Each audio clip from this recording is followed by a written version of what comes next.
स्वामी, मुझे सुर असुरों के बीच होने वाले एक महासंग्राम के होने का आभास हो रहा है। वो असुर जिन्हें किसी भी अस्त्र या शस्त्र से नहीं मारा जा सकता, जिन्हें त्रिदेव भी कोई हानि नहीं पहुंचा सकते, जो सदियों तक एक प्रकार से अमर और अजय हैं। इस भावी विनाश को रोकने का एकमात्र उपाय है देव असुर संग्राम।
असुरों द्वारा आरंभ होने वाले इस युद्ध से सर्वत्र हिंसा और विनाश मचेगी। ज्ञात नहीं क्या होने वाला है इसका परिणाम।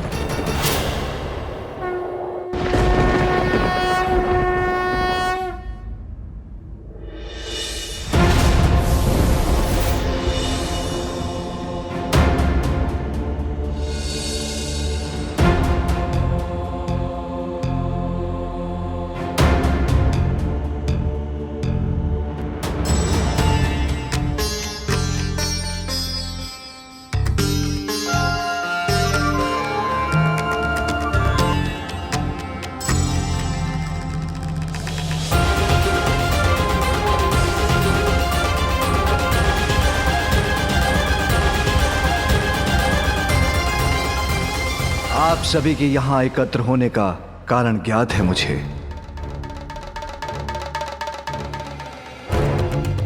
विनाशकारी संकेत तो मुझे और देवी पार्वती को भी दिखाई दिए हैं।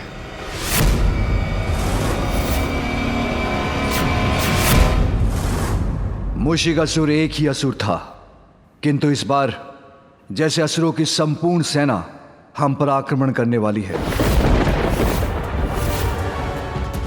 किंतु प्रभु, कब तक हम इस प्रकार निरंतर असुरों के आक्रमण सहते रहेंगे? कब तक हम उनके भय से त्रस्त रहेंगे? हमने सिंदूरा को पराजित किया,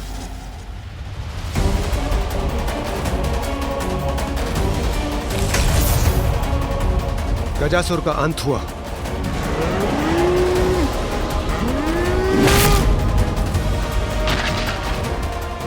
किंतु एक असुर नष्ट होता नहीं, दूसरा असुर उसके स्थान पर खड़ा हो जाता है। प्रभु, क्या इस आतंक के चक्र से हमें कभी मुक्ति प्राप्त हो सकती है? आतंक का नहीं देवराज, ये चक्र तो समस्त सृष्टि का है, जहां सदा अच्छाई और बुराई के मध्य वर्चस्व की लड़ाई चलती रहती है। इसलिए देवता हैं तो असुर भी हैं, क्योंकि विनाश से ही सृजन संभव है। किंतु हमें अपना धर्म निभाना है, इस दुष्टता का अंत कर संसार की रक्षा करनी है। सत्य है महादेव, किंतु जब भी असुरों का आक्रमण होता है, निर्दोष जीवन क्षतिग्रस्त होता है। और प्रभु, अभी तक तो हम असुरों को पराजित करने में सफल रहे, किंतु सदैव ऐसा होगा ये कौन कह सकता है। संभव है अगली बार हमें दुष्टों की दुष्टता के समक्ष घुटने टेकने पड़े।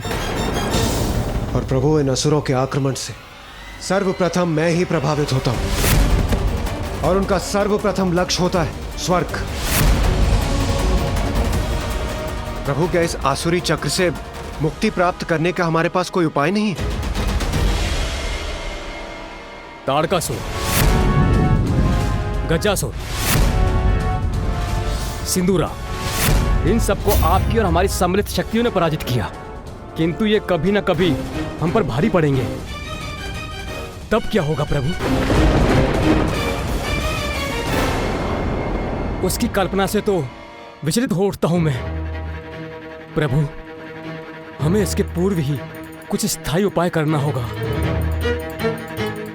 और प्रभु, युद्ध में जय पराजय तो किसी भी पक्ष की हो सकती। हम सत्य का साथ देते हैं, इसलिए सदैव हमारी ही विजय हो, यह भी तो निश्चित नहीं। और यूं ही सत्य की लड़ाई लड़ते लड़ते हम यूं ही सफलता प्राप्त करते रहे, इसे कैसे सुनिश्चित करें प्रभु? हाँ महादेव, ब्रह्मदेव, मैं देवताओं के इस कथन से सहमत हूँ। देवता सफल होंगे इसी विश्वास के साथ वो असुरों के साथ युद्ध में उतर सकें, इसके लिए हमें कोई उपाय तो सोचना ही होगा प्रभु। मेरे विचार से देवताओं का भी कोई देवता होना चाहिए जो कि सभी देवताओं को दिशा प्रदान करें, जिसकी पूजा से उनके कार्य मंगलमय हो।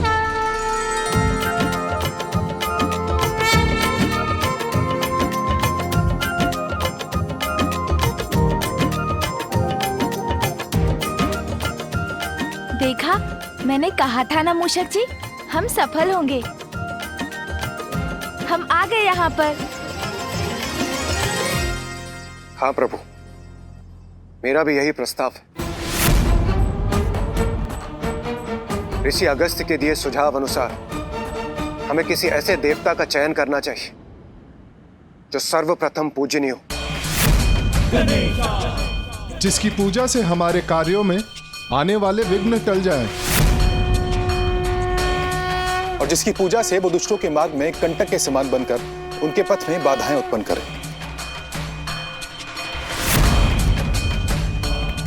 मैं भी सहमत हूं। हमें ऐसे देवता का चयन करना चाहिए जो प्रथम पूज्य हो, जो देवताओं का विघ्नहर्ता ही नहीं, असुरों का भी विघ्नहर्ता हो।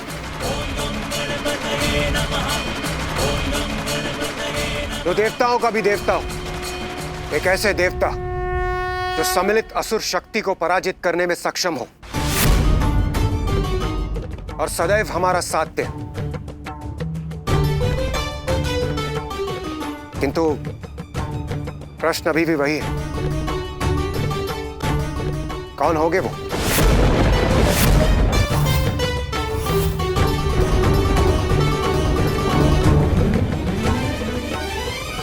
जो देवताओं के विघ्नहर्ता और असुरों के लिए विघ्नकर्ता हूँ, जो देवताओं के भी देवता हूँ। असुरों के भी देवताओं का देवता हो, देवताओं के विघ्नहर्ता और असुरों के भी विघ्नहर्ता, असुरों के भी विघ्नहर्ता, देवताओं का देवता हो, देवताओं के विघ्नहर्ता और असुरों के भी विघ्नहर्ता हो, तो देवताओं के भी देवता हो। शांत हो जाइए प्रभु। मेरे विचार से इस महत्वपूर्ण उपाधि पर स्थित होने वाला हम देवताओं में से ही कोई होना चाहिए।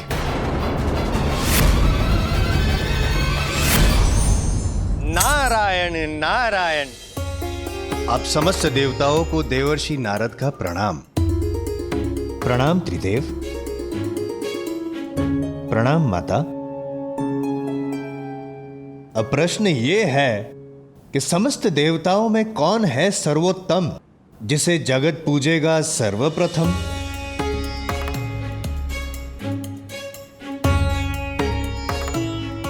नारद विचार मग्न।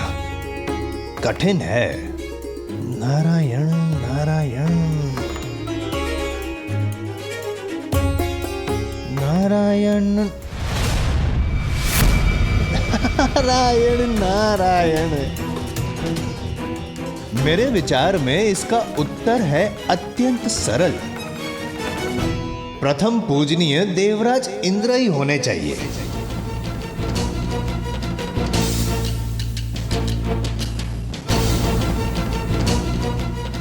आपका क्या विचार है महादेव? अच्छा, और आप इस निष्कर्ष पर पहुंचे कैसे देवऋषि?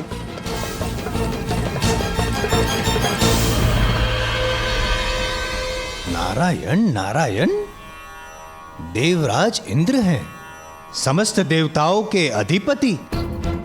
इसीलिए आप सभी देवताओं में यदि इंद्रदेव बने प्रथम पूजनीय, तो आप सभी देवताओं को नहीं होनी चाहिए कोई आपत्ति। और इसका भी है कारण। वर्षा करवाते हैं जिससे उपजता है अन्न और प्राप्त होता है समस्त देवताओं को यज्ञ के भविष्य से भोजन। निसंदेह, मुझे कोई संदेह नहीं है कि देवराज इंद्र को ही होना चाहिए सर्व देवों में प्रथम पूज्य। क्षमा त्रिदेव, देवराज इंद्र का अभिप्राय जानने से पूर्व आपकी आज्ञा आवश्यक है। यदि आज्ञा हो तो मैं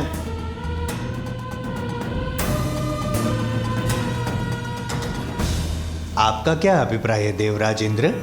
देवऋषि नारद के मत से मैं सहमत हूं। यदि आप सभी को स्वीकार हो तो। नहीं नहीं,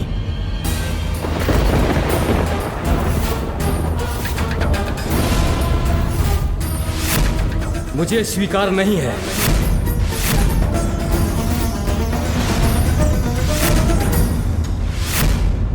बिना मेरे किसी भी देवताओं को यज्ञ का हविष्य कहां प्राप्त होगा देवर्षि नारद जी? अग्नि में आहुति दिया हुआ हविष्य मेरी पत्नी सुहा स्वीकार कर देवताओं तक पहुंचाती है। सत्य वचन।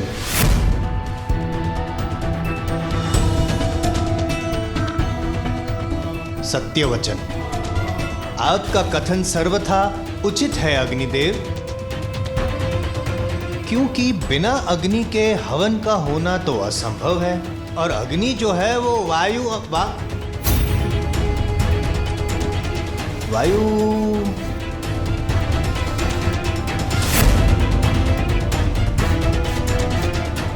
किंतु क्या देवऋषि? ना, कुछ नहीं, ना, ऐसे ही मन में एक विचार ले रहा था आकार, किंतु अग्निदेव का कथन तो सभी को है स्वीकार। कैसा विचार आकार ले रहा था आपके मन में देवऋषि? यदि आपकी आज्ञा हो तो मैं बताऊं। विचार ये है वायुदेव कि जैसे बिना अग्नि के हवन का होना है असंभव, वैसे ही बिना वायु के अग्नि का प्रज्वलित होना भी है असंभव।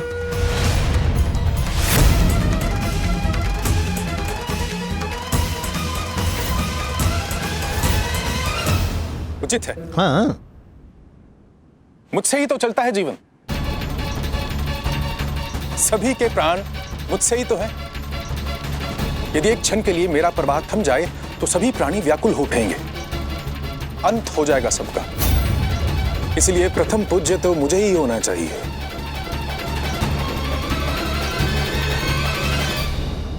सत्य वचन। प्रथम पूज्य देवता का चयन हो रहा है और आप सभी ने मुझे बुलाया भी नहीं।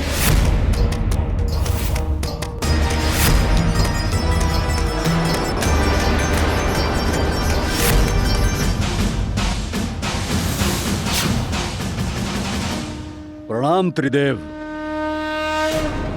नारायण नारायण नारायण, ये कैसा है अन्याय देवराज? आपने यमराज को सूचित तक नहीं किया। इसमें क्या है आपका अभिप्राय? नारायण नारायण। यदि मैंने अपना कार्य रोक दिया तो संसार से मृत्यु चक्र का अंत हो जाएगा। तब क्या होगा संसार का? आप सबने इसकी कल्पना भी की है।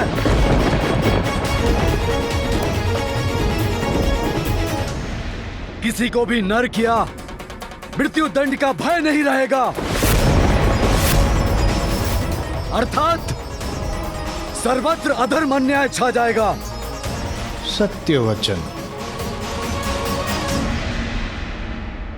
अर्थात जीवन मृत्यु का संतुलन, जिसे स्थापित करता है मर्यादा का बंधन। नारायण नारायण, आप ही तो हो यमराज, आप ही तो हो जो सब कुछ निर्धारित करते हैं। अवश्य, निसंदेह आप ही को प्रथम पूज्य होना चाहिए। आप ही को अधिकार है, क्योंकि आपका प्रकोप जिस पे पड़ गया वो तो जल तक नहीं मांगेगा। जल जल, बिना जल के तो जीवन संभव ही नहीं है। और वरुण देव, आप ही तो जल उत्पन्न करते हैं, और यदि आपने संसार को जल से विहीन कर दिया, संसार तो नष्ट हो जाएगा। यही तो मैं भी कहना चाह रहा था। तो कह क्यों नहीं रहे थे? वरुण देव, आप ही से समस्त गतिमान होते हैं चक्र। चक्र?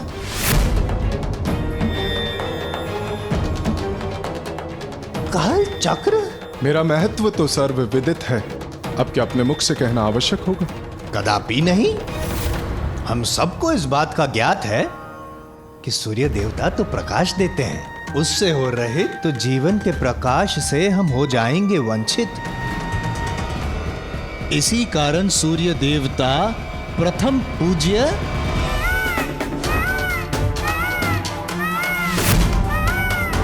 प्रथम पूज्य केवल वो नहीं होना चाहिए जो जगत का कल्याण करे, अपितु जगत की रक्षा भी करे।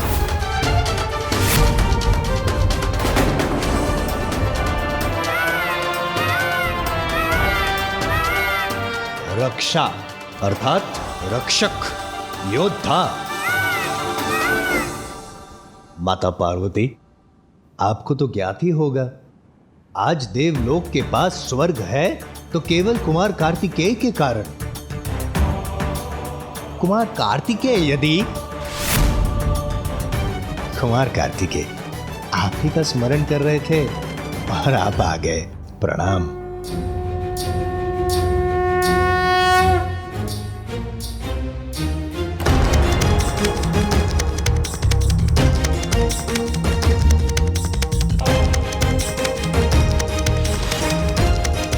कुमार कार्तिकेय,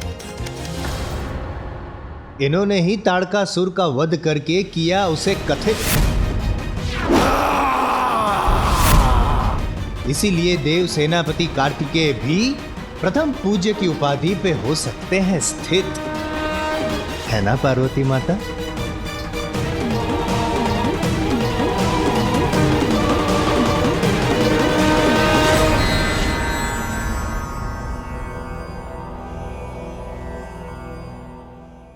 कैसी दुविधा है त्रिदेव, ये कैसी दुविधा है?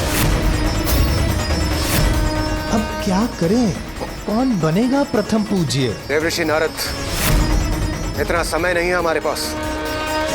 आप केवल नाम घोषित कीजिए, हम उसी को सर्वप्रथम पूज्य के रूप में स्वीकार कर लेंगे।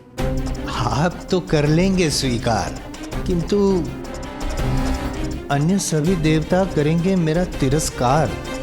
यदि मैंने आपका नाम घोषित कर दिया तो यमराज, अग्निदेव, वायुदेव, वरुण देव, सूर्यदेव इत्यादि ने यदि विद्रोह करेंगे नहीं, किंतु अपना अपना कार्य रोक दिया तो?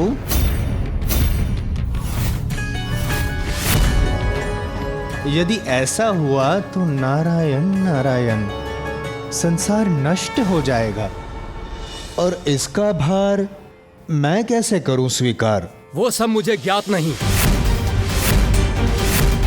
किंतु यदि मेरा चयन नहीं हुआ तो मैं अपना कार्य रोक दूंगा। मुझे प्रथम पूज्य नहीं बनाया तो मैं अपना कार्य नहीं करूंगा। यदि मुझे प्रथम पूज्य नहीं बनाया गया तो मैं भी अपना कार्य रोक दूंगा। मैं भी अपना कार्य रोक दूंगा। मुझे प्रथम पूज्य नहीं बनाया गया तो मैं भी अपना कार्य रोक दूंगा। मैं भी अपना कार्य रोक दूंगा। मैं शनिदेव हूँ, मुझे होना चाहिए प्रथम पूज्य।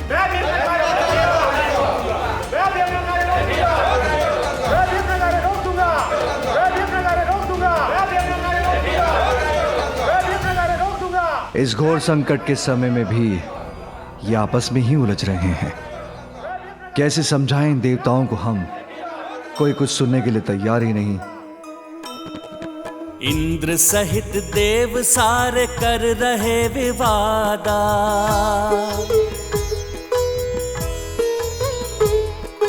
प्रथम पूज्य देवता का सब ही करे दावा।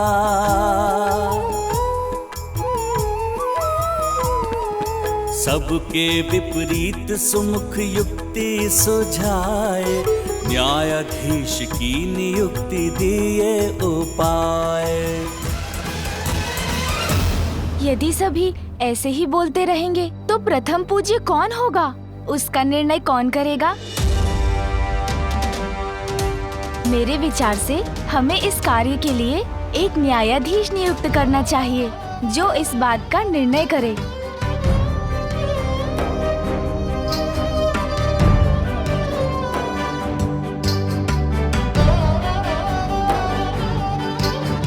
गजानन कदाचित उचित कह रहे हैं। आप ही बनिए न्यायाधीश और आप ही नियुक्त कीजिए। आप ही कीजिए श्री हरिनारायण। मैं अकेला ही नहीं, हम त्रिदेव ब्रह्मा, विष्णु और महादेव, हम तीनों मिलकर निर्णय लेंगे कि आप सभी देवताओं में प्रथम पूज्य कौन होगा।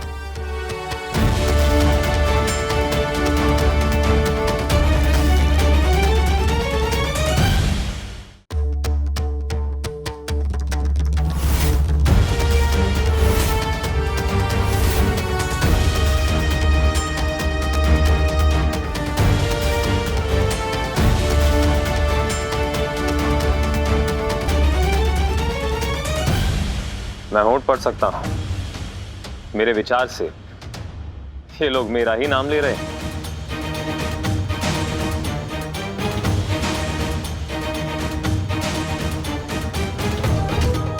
प्रथम पूज्य वही होगा जो योग्यता में सबसे श्रेष्ठ होगा,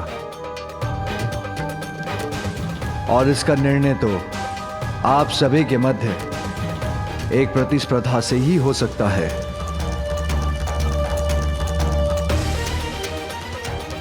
प्रतिस्पर्धा? कैसी प्रभु? हाँ देवराज, क्योंकि प्रतिस्पर्धा योग्यता की श्रेष्ठता सिद्ध करने का सर्वोत्तम उपाय है। इसलिए प्रतिस्पर्धा से भागने की नहीं, उसमें भाग लेने की आवश्यकता है, क्योंकि प्रतिस्पर्धा में विजय पाने की इच्छा हमारे भीतर छिपे गुणों को बाहर निकालकर हमारी क्षमता को उजागर करती है। उचित है प्रभु, किंतु हमें करना क्या होगा? आप सभी को अपने वाहनों पर आरूढ़ होकर एक दौड़ में भाग लेना होगा, जिसका प्रारंभ कैलाश से होगा।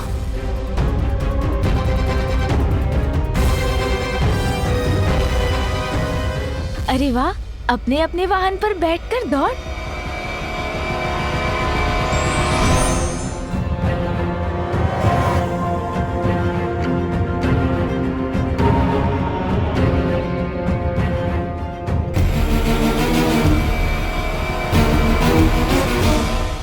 त्रिलोक में स्थित तीर्थ काशी, हरिद्वार, ऋषिकेश, गंगा, सागरपुरी, काशी और द्वारका, और फिर वहां से होते हुए पाताल के तीर्थ, राजावली का नगर, नागलोक, फिर स्वर्ग के तीर्थ, सूर्यलोक और नवग्रह मंडल के समस्त लोक, महरलोक, ब्रह्मलोक, वैकुंठ लोक और गोलोक से होते हुए वापस यहाँ लौटना होगा। किंतु ये कैसे ज्ञात होगा प्रभु कि इन तीर्थों को सभी ने छुआ है? कोई विजय की लालसा में बिना इन तीर्थों पर गए लौट आए तो? ऐसा नहीं होगा अग्निदेव। इन स्थानों की परिक्रमा कर वहां का एक तत्व लेकर आना होगा आपको,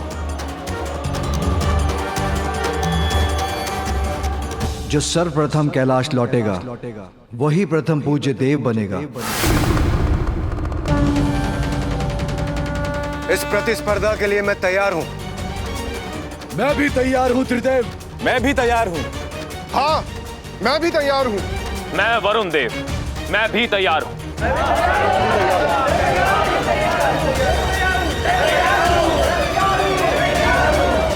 पुत्र कार्तिकेय, इस दौड़ में तुम भी भाग लोगे। जो आज्ञा पिताश्री।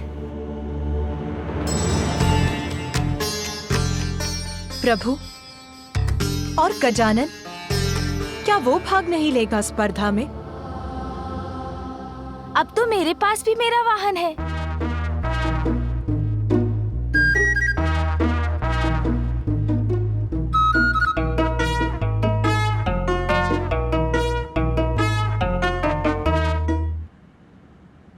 अवश्य बालक गजानन। प्रभु, गजानन भी इस प्रतिस्पर्धा में भाग लेंगे।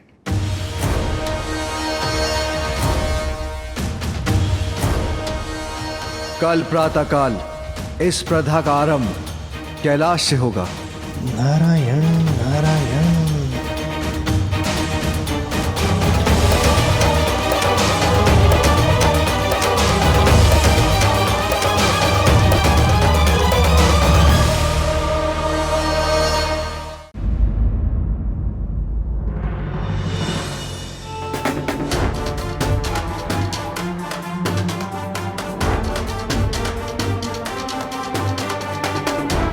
पिताश्री, माँ, मुझे आशीष दीजिए। मैं इस प्रतियोगिता में सफल हूं।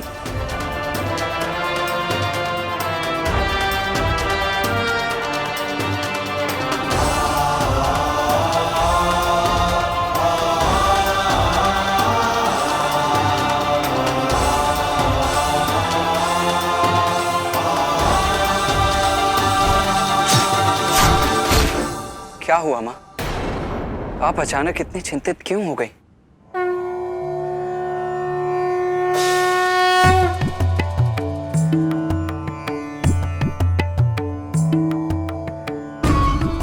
पुत्र, देवताओं और असुरों के मध्य देवासुर संग्राम के रूप में अच्छाई और बुराई के मध्य जो निर्णायक स्पर्धा होने वाली है,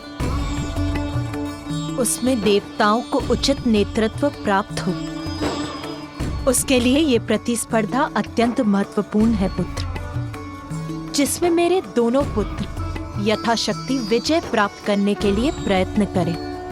ये मेरी इच्छा है। हाँ माँ, अवश्य करेंगे हम। और अब तो मेरे पास मेरा वाहन भी है। अरे भैया, अभी तक आपने मेरे वाहन मूषक जी से भेंट नहीं की है ना?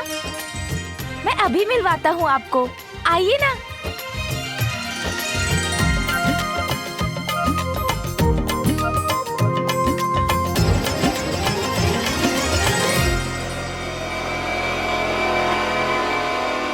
ये है मेरे वाहन मूषक जी। देखा भैया? बताइए ना, अच्छे हैं ना मेरे वाहन? अभी इन पर सवार होकर दिखाता हूँ मैं।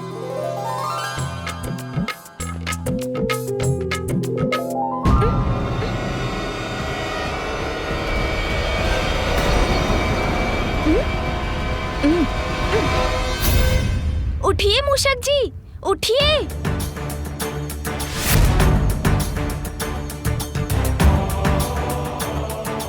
अरे मूषक जी, उठिए ना।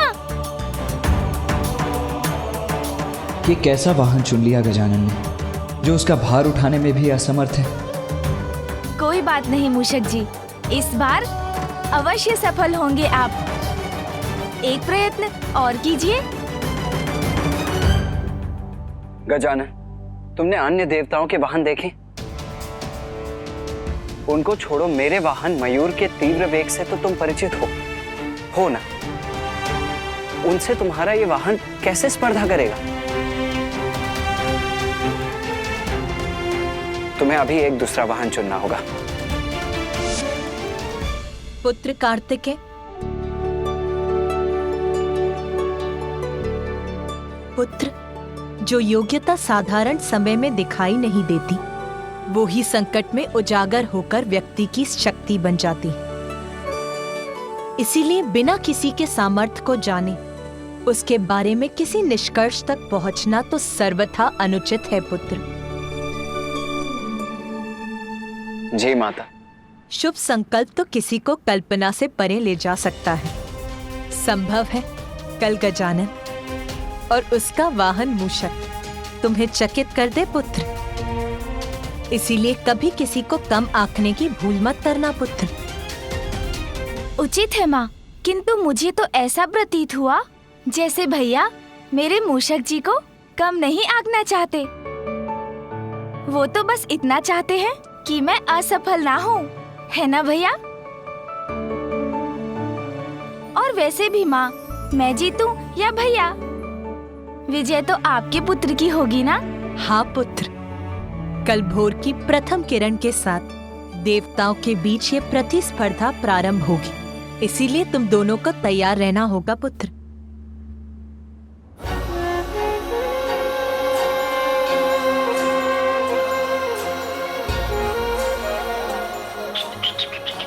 मुझे क्षमा कर देते।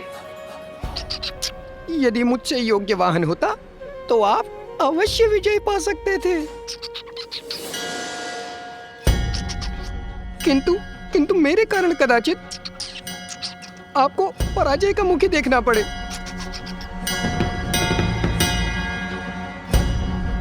चिंता मत कीजिए मूषक जी, कल जो भी हो, इस प्रतियोगिता में विजय तो महादेव पुत्र की ही होगी।